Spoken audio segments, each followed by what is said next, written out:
Hello, hello, beautiful brave hearts. How is everyone doing? Today, you guys, I'm so pumped. So, we're continuing the Ultimate Comeback Series conversations, and I have one of my most favorite people on the planet here with me, which I also can't believe that I've never met her in real life. I don't think I've ever met you in real life, which is No. weird because No. this girl knows the intimate details of like my life, my business, everything about me. And I'm obsessed. I'm obsessed with her. So today we have Juliana Garcia. She is my personal coach who has been coaching me for over a year now. And the way that her brain operates, my friends, is just like on a different level. She's from a different dimension. She's doing things differently.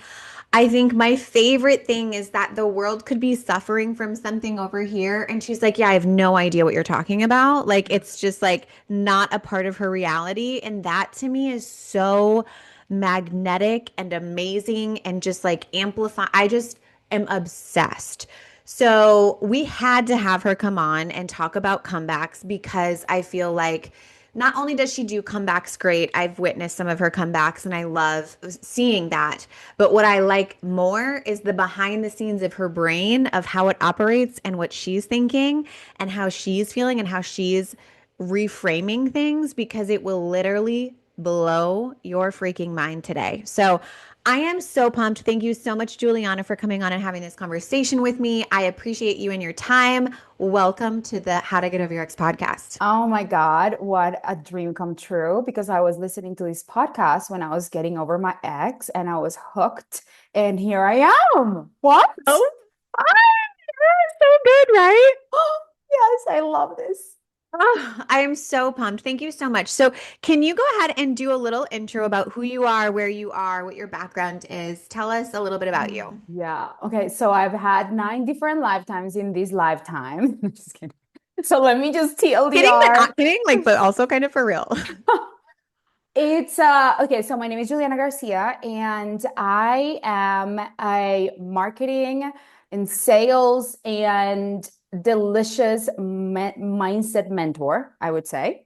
Yeah. I have created a very delicious business that has been what I have always dreamed of, coaching entrepreneurs on how to elevate the standards that they have when it comes to pricing, money, marketing, messaging, sales, and attracting delicious clients and the money that they want and just elevating their lives all together. And so that's kind of what I do. I am from Colombia. I was born in Colombia and I'm actually here in Colombia right now on vacation, which is wild because I never thought I would come back here for like a while and I'm going to be here for a while. And so I've just been, I love exploring the world. I am a world explorer. I'm a mind explorer. Like I am always exploring the edges of the mind and the soul and I just love deep conversations. And I'm an Aries, so I'm a fiery Aries. And I love just breaking the rules around what people think that they can have. And I'm just telling them, like, no, you can have all the things. So let's just figure that out. That's my favorite thing to do. This makes me so giddy. You guys, I went like so her primary like I feel like the forward facing entity of your business is marketing and messaging. She's got Yeah. amazing programs about that and masterminds. I've been a part of them.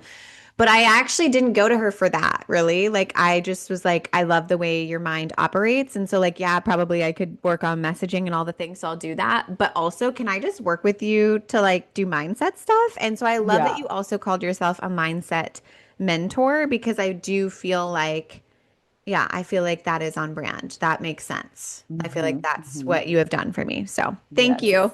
of course.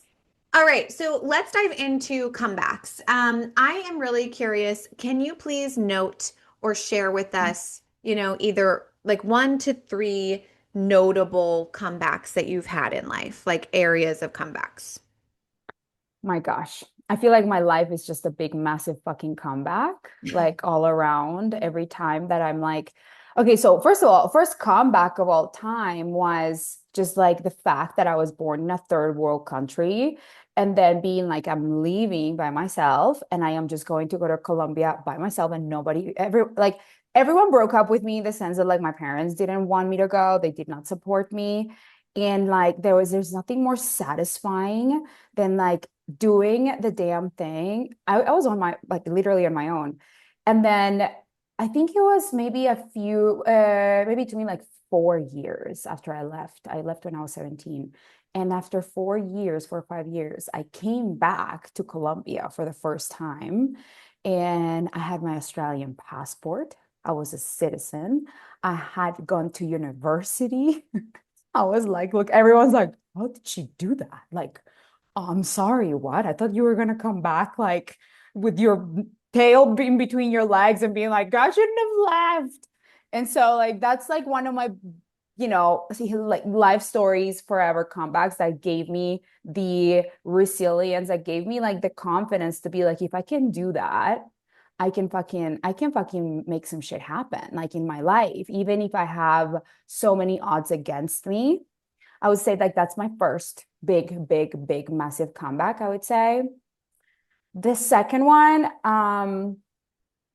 I would say it was moving from Australia to America. So, I wanted to do it all over again, the moving because I didn't have enough with one country. I was like, let me become an entrepreneur and start a software company and leave Australia and go to where the entrepreneurs are in America. And I literally had no money to my name. I was like maybe 30 to $50,000 in debt. I had no idea what I was going to do. And this SaaS company, software company, just it's a lot of money. And my biggest comeback was like it took me, I don't know how many, well, it took me 8 years to get my citizenship. So that was a big long road of like thinking that I was going to be deported or something. I don't know. Cause like at the time Trump was like sending everybody home. And so I was like, and I mean, I was legal, but like, but the fear of like,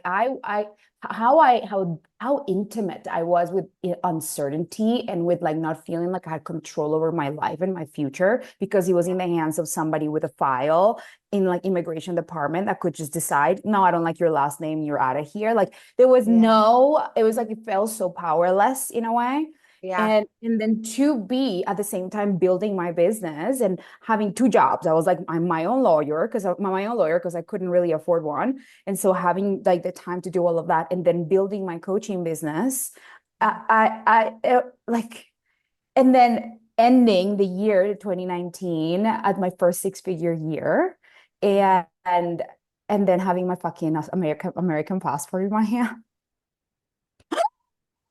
I just can't. I just like I love that I came from like literally having nothing to then like Yeah. my dream come true.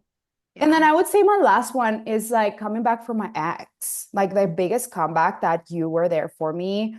Yeah. You were there for me when I was just in like I had lost, like, imagine like having built all this confidence and this self-concept of I'm this bitch. Like, I'm this woman that like, no, like the world can come to me and I make magic out of it. And then having a man come and like just kind of do a little twirl, a massive twirl, a tornado, and then you lose who you are. Like you forget who the fuck you are. I Yeah. completely forgot who I was. I did not think that I was the prize that I was. And I really had a lot of things to work through, like the codependency, the desire that you talk about, like it just my whole perspective around this man was just needed to change. And so to go from being like begging for love, begging for a chance to a man that just like did not, it was just not my person. But I thought that I couldn't get any better than that. I thought that he was it. I thought there's no way that I could. And I'm not going to get anyone like him. We had a lot Mm. of great things together,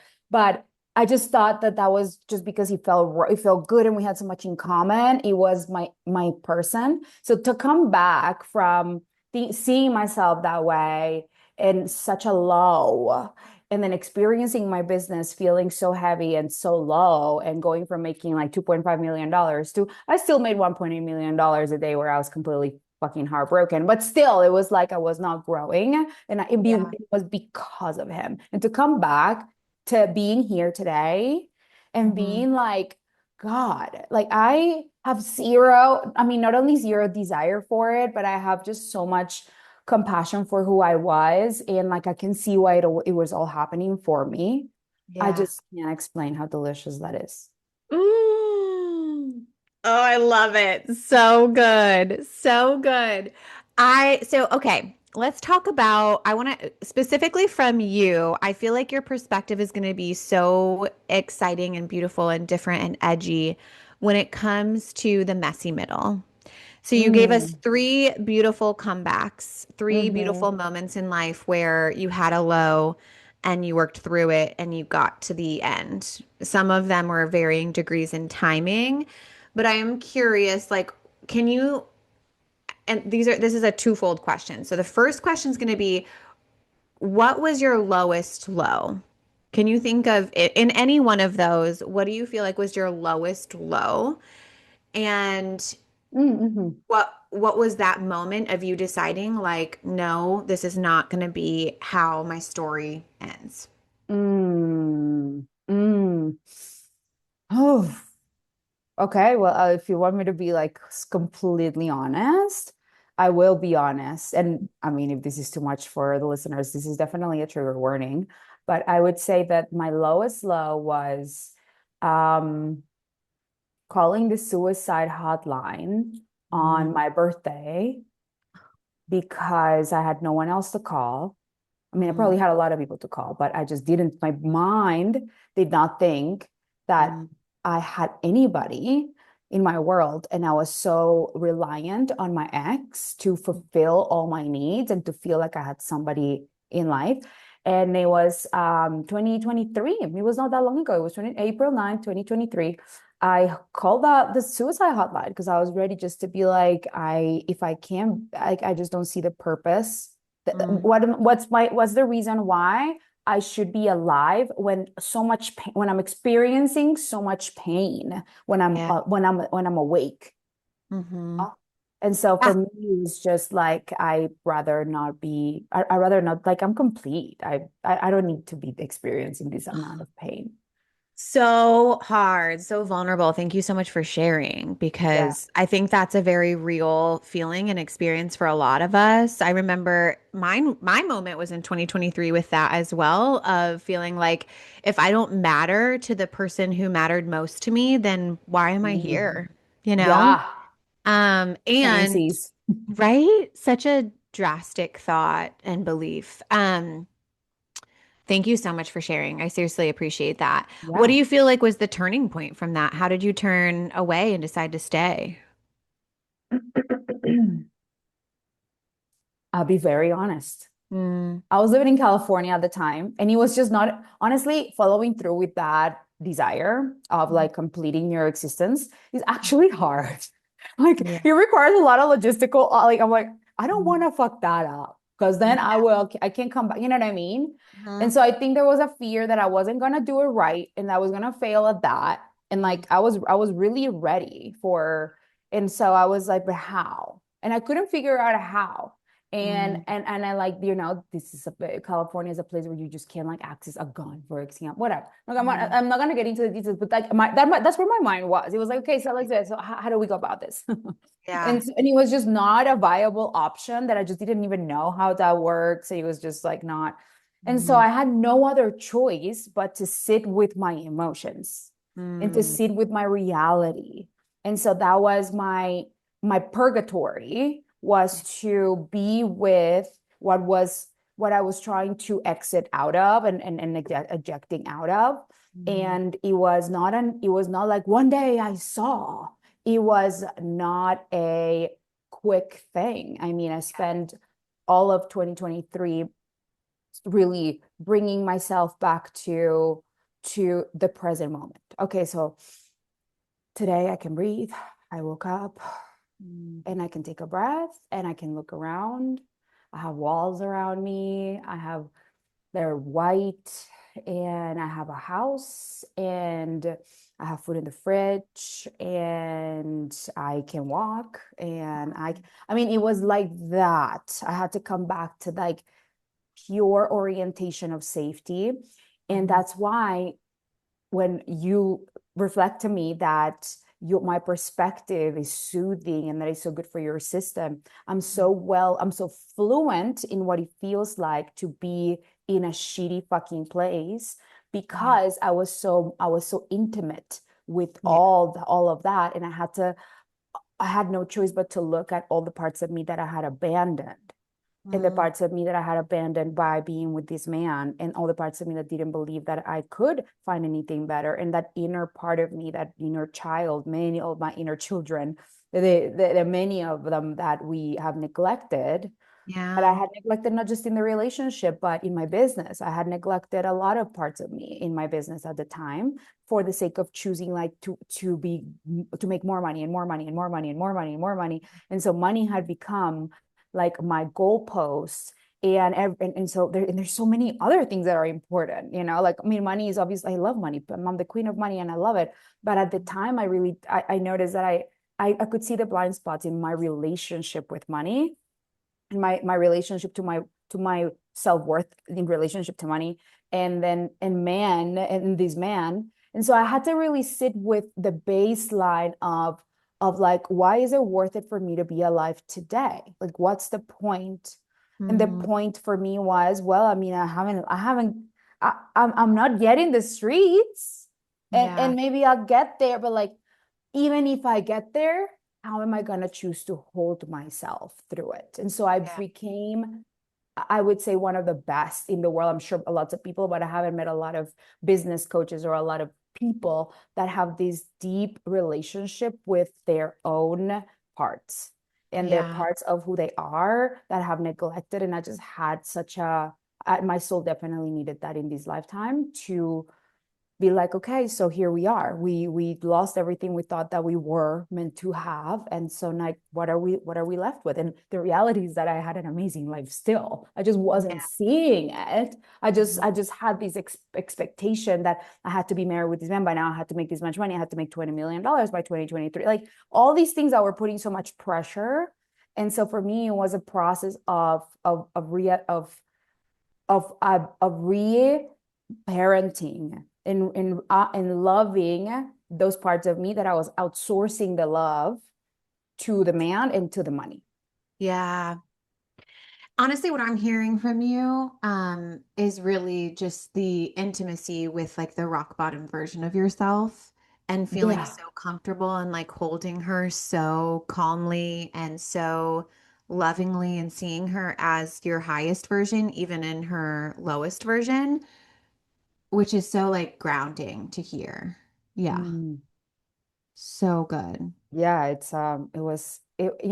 would love to say that it was just like this one thing. I hired a lot of coaches at the time to support me through it, and I'm very grateful for that. And at the time, even when I was working with them, I'm like, I don't think this is working. Like, I felt like it wasn't working fast enough. I'm like, Yeah. why am I not feeling relief fast enough? I'm like, I Yeah. just wanted it fast. Like, Mhm. I wanted a boyfriend, or I want, like, why is it taking so long? Like, that was Yeah. always the energy of like, I'm still here. I wake up and I'm still here. I had progress and I would come back.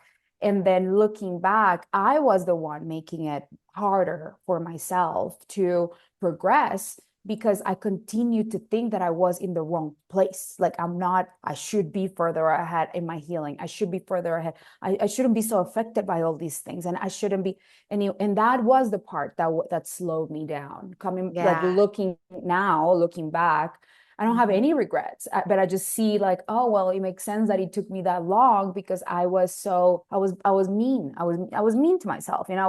I had very high expectations of what I think where I should have been for being this kind of woman that had been that. And so it was just it was softening and allowing life to be like, yeah, this is where you're at now. And then now I'm like, okay, bring it. Like, okay, like I have touched the deepest parts of Yeah.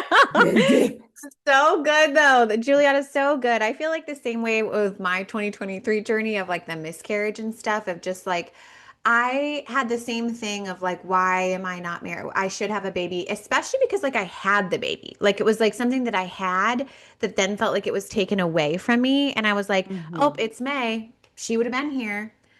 Oh, it's September. She'd be Mm. X months old." It was like a constant thing of like not having something that I thought that I already had and was like almost entitled to. And Mhm. I feel like that probably resonates with people who have gone through heartbreak where it's like you had the guy, like you guys were engaged, like you were almost there.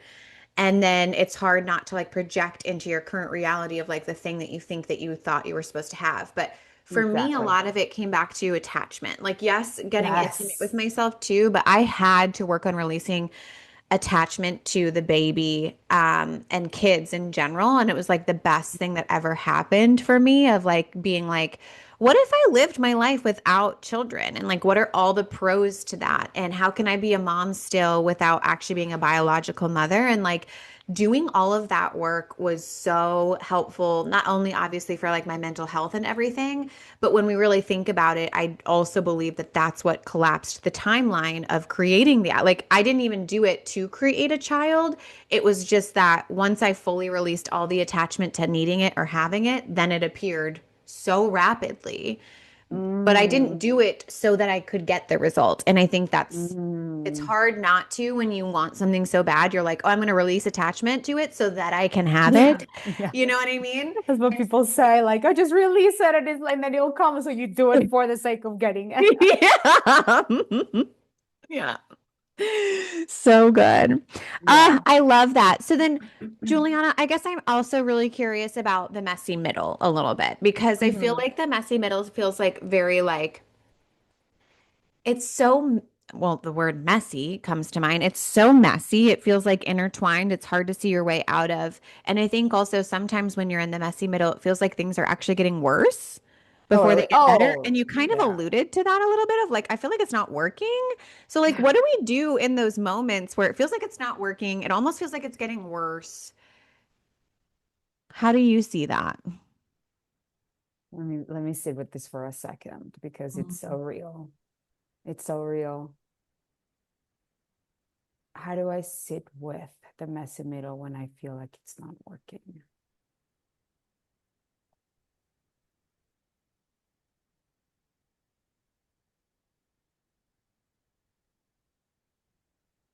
It's such a okay. So the way that I sit with the experience of things not working is now, and I can say this now, okay, because I have been through it a million times, and it's like you do get wiser as you get older, like it's a real thing. I can now see how impatient I really like my nature. I have a very impatient nature, which I love about me because I just don't like to mess around. And it's such a beautiful part of me. And I like to get things and let's go. What's the most efficient way to get here? Like, I don't want to wait all this time.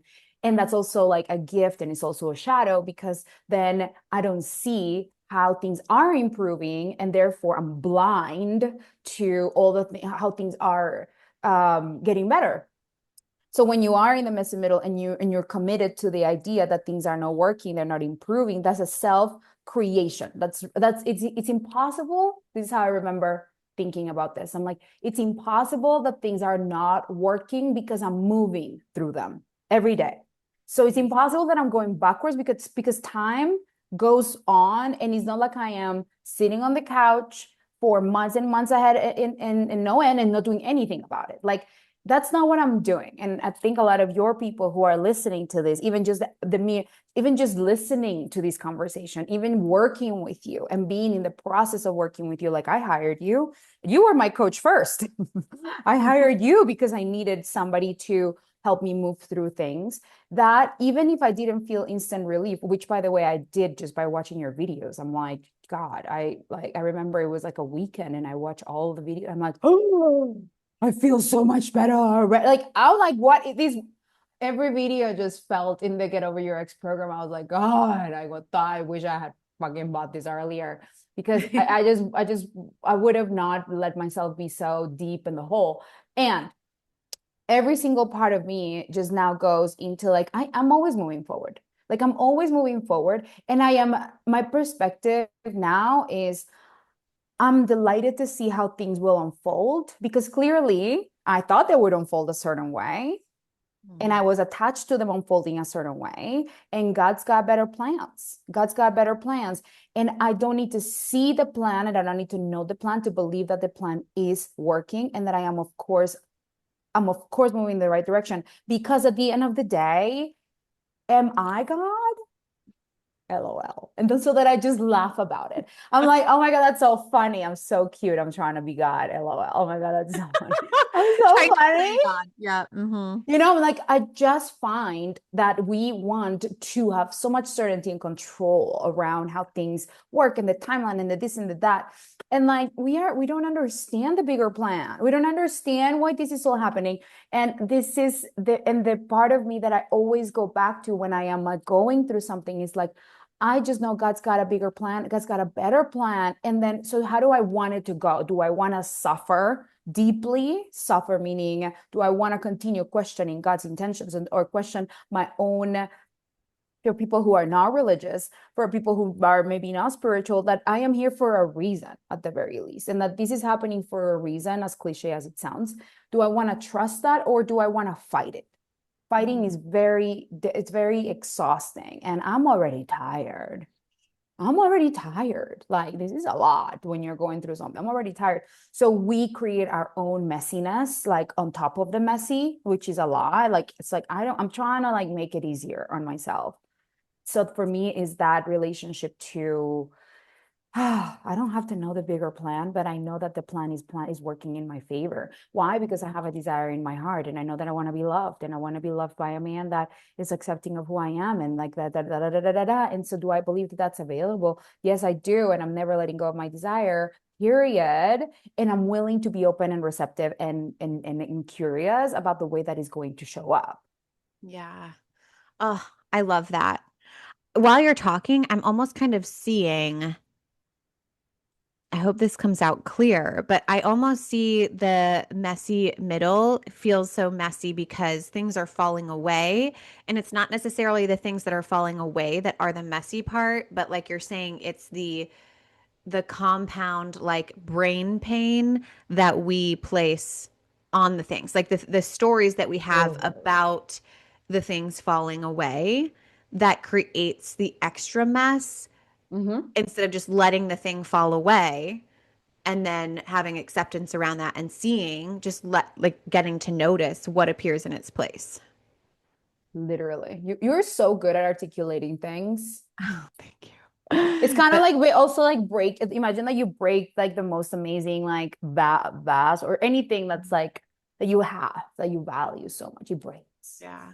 and then so you can like be like, okay, it broke. How do I feel about that? Ooh, what did that mean about? Oh, interesting. And like be in relationship with like the thing versus blaming yourself for it. And I could have done it better. I could have placed it somewhere else better. And oh my God, what am I gonna do with it? And like that extra part, like that extra suffering, that it's Mhm. just not required Yeah. to navigate the thing. You can maybe think about like, can we put this back together? Is there somebody in the world who can fix like very expensive plates? Like, you know Mhm. what I mean? Like when you have like when you have mental capacity to focus on something that you do want, then you're not obsessed with all the reasons why you fucked it up or why you're not like you don't deserve it and like this is happening for you and this is a punishment and the universe wants to punish you for this and this.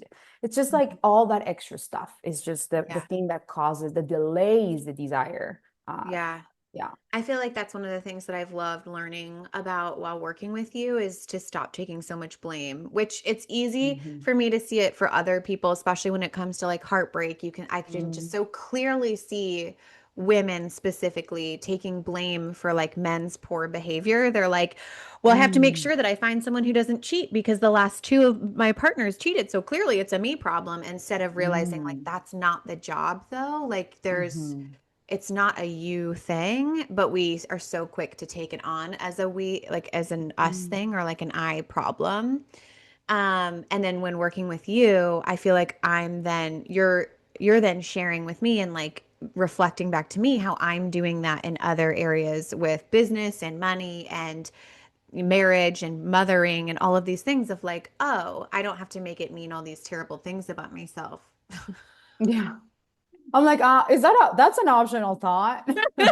I'm like, sure, you could see it that way, but there's like this other perspective over here that I mean, I see, but it's so easy to do it. This is why I mean, I'm biased because I have gone through your program, but like you did that for me. You in Get Over Your Act, even just just this one call we had and you coached me. And I was like, God, with the pizza example. And I know you use that a lot. And then I realized that it's a very thing, like, but for me, it was the first time. And like when somebody offers you a perspective for the first time, it like breaks your brain and your whole reality. And it's just a perspective. Is you just gave me the perspective that I Yeah. needed in order to see things differently.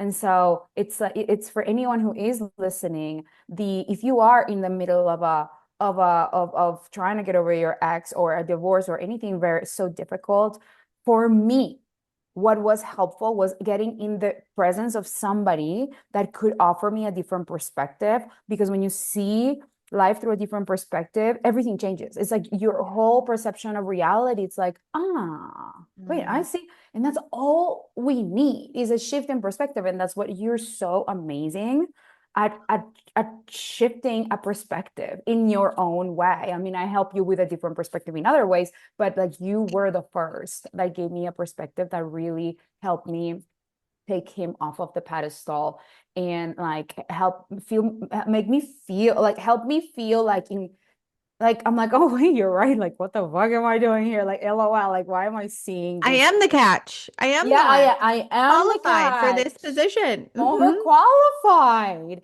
And it Yes. takes a minute, to learn it. Like I remember that call and I was like, logically, it clicked. It took a Yeah. minute for it to land in my body. But the more that we coached on different things, the more that I'm like, okay, until it lands, until it lands in your reality. So good. So good. I I'm curious, speaking about perspective. I want to talk about perspective and I want to talk about feeling. But as you're thinking about moving through any comeback of your life, you've named three big, beautiful comebacks that you've had. What do you feel like is the main perspective that you've held that has moved you forward? And what is the main feeling that fueled you through the comeback? Those are two kind of separate questions. That's such a good question. So, but let's say that one more time. What's the perspective that Yeah. had put me through it and the feeling? What's the perspective that fueled you through the comeback? Like what perspective do you feel like lights a fire under you to get you to move through the comeback, even when it's like the messy middle and all the things?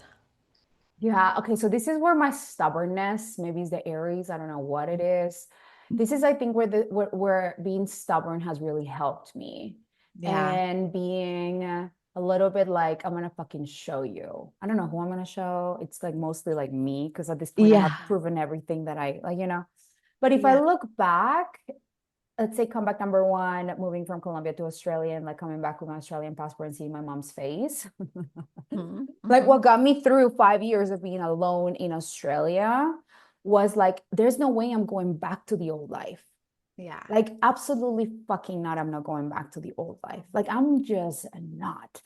Like, I know that there's something that I want, and I am more focused on what I want than on all the things that are going wrong. I'm Yeah. really good at that. Like, it's like, okay, all this shit can go wrong, but I somehow manage it, let it be, tolerate, I don't know, whatever you want to call it, right? At the time, I didn't have like mindset tools, for example. But Yeah. I had a lot of capacity to feel a lot of negative emotion and still be delusional enough to say, there's a fucking chance. Yeah. Hmm. There is a fucking chance that this could happen. There's a chance. If there's a chance, I have a chance. Yeah. And I I think I might have a chance. And so then I just let myself be in the world of like, well, let's try this. Well, let's try that. Well, what about this? Well, what about that? What is that And emotion? What is that emotion right there when you're talking about that? Give me a one word feeling for that. conviction. Yeah. Hmm. Yeah. I'm so motherfucking convicted. And I didn't know I was. I'm sorry. Can I cuss on this part? Yes. Oh, okay. Mhm. Because Yeah, I you're wasn't fine. sure. Mhm. I can say it again. I am so convicted that if you are the type of person listening to this who feels like you're like stubborn, and that's a gift. If your Mhm. mom ever told you like that's enough, like stop beating, like stop trying to, or if they're like, if you ever have been told that you're stubborn, you have so much capacity to do great things in the world because that means is a form of conviction to be Yeah. stubborn. And so I just can't go to sleep kind of being defeated in my dream. I'm very stubborn. And I Mhm. just don't think that I am here to not live a delicious, fucking amazing life where I have outstanding experiences and people and love and luxury. And I'm sorry, I just don't think I'm meant to be for anything other than that. I don't come from that. And no one in my family, especially being here now in Colombia, by the way, which is the wildest thing, because you go back to like your siblings and your parents and everyone's kind of like the same, right? Like they haven't experienced this like life. I took myself to another planet, really. We don't live like this in Colombia. People don't think the way I think. It's just so interesting to notice how different we are and to see how they experience me, kind of like she's like even more distant, like even more like, oh, she's kind of okay, she's the gringo now, like she's a gringo, like she like I just think so differently. And so Mhm. to be in the experience of I can have this thing that I want no matter what people think, and Mhm. it's like no matter how things look, I think that's the stubbornness that allow me to get through the messy middle Yeah. and to feel like convicted that even if I don't see it, I don't Mhm. see the possibility. I had no idea how I was going to become this like living, like I used to watch the Laguna Beach and the hills and dream that I was Lauren Conrad and that I Mhm. would have that life. And I had no idea when I was 8 years old watching it from my little room in like my bedroom in Colombia that I would end up living in the hills of California in La Jolla and I would make my first $1 million in the hills of California where she used to live. Like, I yeah, have the chills, like goosebumps, goosebumps. you know? Yeah. I love that so much. I'm a Taurus, so I am super stubborn. Um, and when I think about like my breakup, it's like the same vibe. The words that I was using at the time were like committed and determined. I just remember standing in my living room of the house that we shared. All of my shit he had piled in the front room of our house. And I had just found out that a new girl had been like living there since I left on my work trip.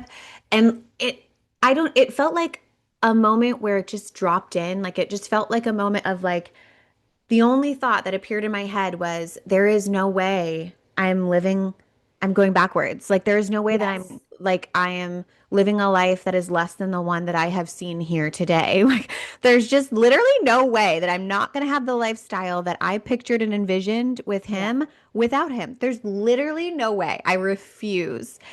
And so for me, that emotion was like committed and determined from that perspective. I think what's Mm-hmm. been fascinating is like over the years of doing this work and then studying, I've been like obsessively studying celebrity comebacks. Mm-hmm. And what I Oh, notice that celebrities do that like us common folk maybe like won't admit to, which not you and me, but just like I feel like it's like a taboo thing to admit to as like an average person. But what I see in celebrities doing this is admitting and utilizing revenge as an yeah. emotion and as fuel Yeah. to an epic comeback, especially in a heartbreak Yeah. scenario. Like thinking about like Ariana Madix and this like big man. I don't know if you're a Vanderpump fan, but she very much utilized revenge to like create this epic, like big comeback of a lifetime. And it was like seen and displayed so publicly that you can't like not see that. And so like Yeah. it's just and it's so fun to like witness that. And I'm like, oh my Yeah. gosh, if everyone utilized like just use the rocket fuel. Like you're given this, A I feel like hundred. in heartbreak, you are given a rocket fuel that is this like weird resource that I've tried to fabricate, but I cannot fabricate. And so I'm like, when you have it, use it. Use it, Yes. you Oh my God, know? you're so right about that. Revenge is like so not. So I got coached on revenge a lot when I was when I this is before I worked with you. Mhm. And I like my relationship to revenge. And because I remember when I was dating this guy and then he broke up with me. This is the one of the first breakups when you and I were in this mastermind, remember? And I came home and I was like, I got broken up. This is the first time that he broke up with me, okay? And then Mhm. his best friend started talking, like DMing me. And I thought he was cute. I thought his best friend was cute, or when he was a close friend, okay? And then I was like, but to me, I was in love with the other guy, right? Mhm. But that feeling of having a best friend message me. And I'm like, oh, and then I was getting coached by this was like two, it was a couple, and they're like, kind of business coaches, but like also spiritual, like all these multi-layer quantum kind of things. Yeah. And when we talked about a lot about the feeling of revenge and how useful it can be, and then also the impact on the quantum field when you're coming from revenge. However, you can clean up revenge Yeah. quickly, but you can use it like it's like not a fuel that you want to like. It doesn't burn. It doesn't burn It won't clean. last. It Exactly. won't, It doesn't and it won't burn. last. I think Exactly. and it's like I think about the things that I built off of revenge. So like I built my revenge body. I built a Yes. business that makes more money than my ex. I built Yes. like a lifestyle. I built location and time freedom. Like these are things that started with revenge. Revenge didn't take me to the finish line, but it all Exactly. started there. And what I think is so cool is that like I don't ever look back and be like, I'm so disappointed in myself for getting that revenge body because it was from revenge. I am Yes. so disappointed in myself for starting that business from revenge. And that, like I never like upset with myself that I got my shit together and got my ass No. off the couch and the Yeah. bed Yeah. and did the damn thing because it was built with revenge. Like no part of me is like upset about that. Oh my God, I love how you said that. That's like exactly where I was going. You totally like took it, like nailed it. Mic drop.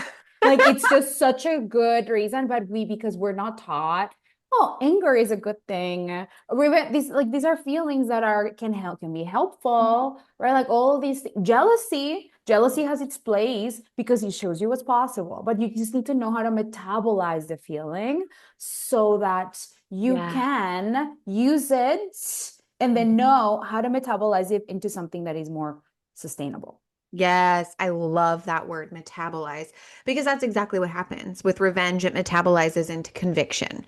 Mhm. Right? Revenge, I feel like Commitment metabolize. also. Yeah, commitment, determination. And it only gets you so far. I love that though. I love the word metabolize. Your words are so brilliant. I Hence why she's love a words. messaging coach too, right? But I so good. Oh, I love it. love words. Amazing. This was such a beautiful conversation. I seriously appreciate you and your time and your space and your energy and being here. Is there anything else? I guess one other question that I have been asking that's been fun to explore is do you feel like there are phases to a comeback? And do you know what phase you're in Mm. when you're in it? Ooh, I love how your brain thinks.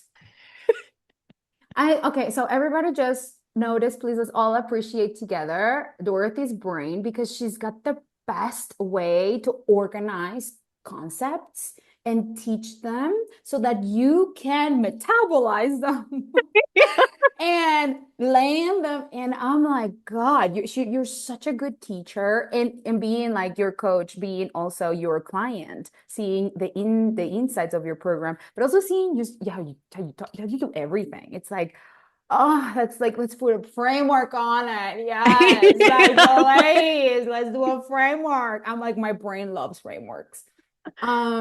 Yeah. So no, I don't know exactly at the top of my mind. Okay, let me just think for a minute. Yeah. Um, oh, this, mm, I I would say that the first thing that comes up for me is that it's, how we were talking about like different emotions that drive you, the different emotions of grief or like the stages of grief. That's the first thing that I would think about to see if they match. Yeah. Like if Hmm. like there's different stages. I think for a comeback, it's definitely not linear. Hmm. It's a little bit like grief. It's like you go from Yeah. one stage to another stage to another because you have this insane, like let's say revenge that moves you forward, but then something in you feels like empty or feels sad, and then you go back, and then you're like, oh, am I? So it definitely is not like a linear. Like step one, you are here and you've graduated. Step two, it's one of those that you start here, you go back, and then you go back to the thing. So it's Yeah. very fluid, I would say. And I do think that there are stages that where you have a lot of energy and forward and momentum. And then Mm-hmm. there's ones that feel very lonely and that feel like nobody gets you. You lose a lot of things. Like there's a lot of shedding and there's a Shedding. lot of rebuilding your own identity. And Yeah. that is probably one of the ones that you do along the way the whole Mhm. time as you move forward and backward, quote unquote backwards. And then I would say the end is having like the result that is not even related to the result. Like you maybe you get your result, but it's like it was not about that. It's not about the man. Like let's say somebody had a Yeah. comeback about a husband that they divorced and then they had a better, delicious, better husband. But like I That bet that is it wasn't even about that, that their that's comeback was like who they became and mm-hmm. they brought something else outside of that ultimate thing that they so deeply wanted. So I would say that there's something around there, but that's such a good concept to explore. And my brain wants to think about this a lot now. Yeah. I love that. I think something you hit on that we haven't really discussed in previous episodes that I've recorded that I like a lot is the final stage or phase, whatever we want to call it, where it if the outcome manifests, it really is never about the outcome. And I don't think I have, Mhm. like, I've said this before, but I am, because we used my miscarriage before in a previous example for something, I'm like, oh my God, there's so much truth to that. Where I was like, it really wasn't about, once I got pregnant and actually was like, oh my God, I'm having a kid. I had already so much sold myself on not having biological Mm. children that it was almost even jarring to get the outcome that I had deeply desired in the very beginning of that comeback. Wow. You know what I mean? And so it's interesting because the journey was much more about me becoming a mother Mm. without biological children and knowing that I can have those experiences without biological children and I can feel the feelings and I can have everything that I've ever wanted and I can have like an even delicious life without the babies. And then to Mm. actually get the outcome, I was almost like jarred to the like I was like, oh my gosh, I'm gonna have to like undo all the work that I just did to resell myself on having Literally. kids. And Yeah. so it is truly never really about the outcome, which is it can I know that if you're in the midst of a comeback, that's super annoying to hear. Um Totally annoying. I'm sorry for everybody, but I'm you not know? because they were giving you the medicine. Yeah. Yeah. So wild. Yeah, I will I love it. say one last thing because you inspire me so much when you talk about your miscarriage story and what you went through. That's something that I did. I haven't gone through that, and what I did go through was like this deep, deep loss of this man, like loss of myself in the man, I would say Yeah. more accurately. So to gain that back, I had to do the same thing. I had to make peace with, well, what if I'm one of those women that is gonna be single forever? Yeah. Hmm. And the part that I always tell you about it is like I am a fucking catch. It's not like I am not hot. It's not like I am not fucking amazing. It's not like I'm not all the things that could possibly be the most delicious thing. And so it's the dissonance of like I am the catch of like the top tier catch. And then I remember back in 2024 when I was like moving through it, like on the other side of it, but like, okay, now the pain is gone. Now we're left with where we are. So what would it look like to not be with a man and not have a family and not be wanted, let's say, or be single? And so that making peace with that part of me. Okay, so here's the last thing I will say that it will be helpful to those of you Hmm. who are in the middle of that is that I realized, to me, that this broke my mind and for the better. I was like, wait, if I'm never, so I made peace with the idea that I would never, but then that brought me back to like, not of course, like I am gonna have it at some point. It's almost like when you release it, then you realize, no, no, no, of course it'll happen at some point, at least for me and like the Yeah. idea of having a husband. And Hmm. so then the thing that broke my mind was, wait a minute, so when I get married and let's say I have kids, what am I gonna miss the most about now? Hmm. And it was this beautiful house in LA that was just by the ocean, and the quiet and the Mm. peace, and dating and eating whatever I wanted, and not having anyone bother me, not having, or not anyone fucking telling me what to do, a kid screaming in my ear, not Mm. having any their freedom, their autonomy. They're like, I'm just, oh, I'm gonna miss this. This is the best time. This I get to literally enjoy the peace and quiet. Because to me, it was like I'm lonely. It was like, Mm. Yeah. I mean, I could. My perspective could be I'm lonely, or like my perspective for sure could be like that. But hold on a minute. This is the most delicious. I'm gonna miss these days. I'm gonna miss these Yeah. days so much. And so I Hmm. better fucking enjoy every ounce of it, from the moment that I wake up to the moment that I go to sleep, to every date that might maybe not be in. Because I'm gonna want to date when I'm there, be like, oh, it was so nice just to date, and now I have to fucking come back and do the dish. I don't know. I don't know what it's Yeah. gonna look. Who knows? But Yeah. I know I'm gonna miss these days. And so that really helped me accelerate my entire like timeline to feeling like I'm this version of me that I am sitting like that's sitting here today. Mhm. Yeah. I think that is one of life's biggest lessons is learning to love the moment that you're in because it will change and you will look back and miss it. I'm like the queen of romanticizing my past. So I feel this deeply of like if you can really relish in the moment of whatever season you are in, it is so important. And then when I think about my single ladies, right? There are just it's hard to see it when you're in it. But just like you're saying, Juliana, it's like you will wake up one day, meet someone, and then never be single again. Yeah. And you will look back being like, oh, that version of me was in my apartment by myself and I could do what I want when I Uh-huh. wanted and there was no one relying on me or needing to Mm-hmm. collaborate with me and Mm-hmm. it's a it's juicy in its own way. Mm-hmm. Hmm. It's like freedom. Freedom is my top value. So for me, it was like, oh, So good. ah. So Hmm. anyway, I will leave it at Oh, that. I love that. Thank you so much again, Juliana. I appreciate you and your time and your energy and you coming here in this space. I love you. My listeners are going to love this. So thank you so, so much. My Where can pleasure. people find you? Instagram at it's Juliana Garcia. That means ITS, Juliana Garcia with only one N everywhere. I Mhm. mean, I don't have TikTok, but just IG is like my place. I love it. We'll link everything in the show notes for you guys, so it's easy to find. But thank you, thank you, thank you. I love you so much. I love you so much.